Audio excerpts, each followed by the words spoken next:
Alright, y'all, I'm finna make some peach cobbler. My kids done said they wanted some peach cobbler, so I'm finna cook that up for y'all.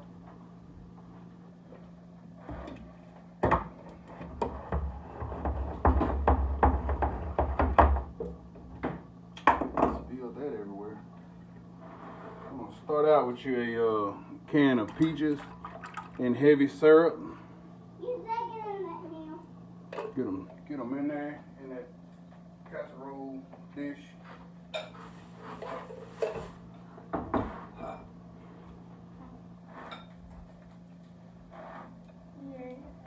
Make sure you got them spread out pretty even throughout there.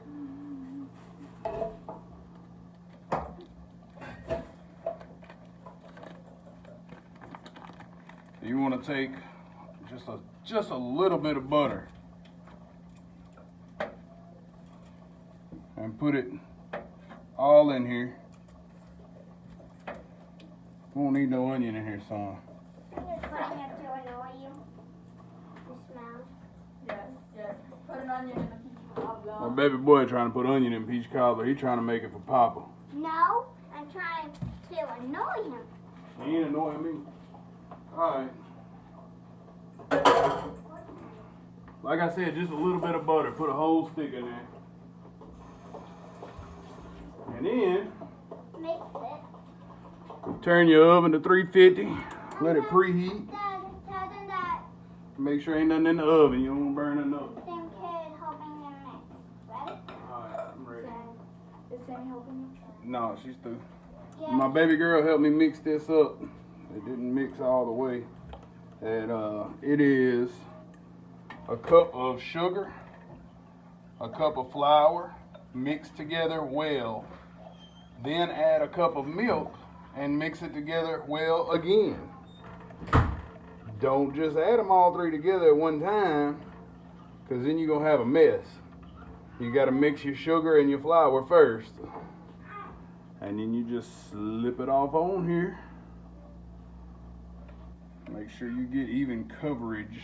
You're not really trying to cover, you're just kind of adding this to this mix.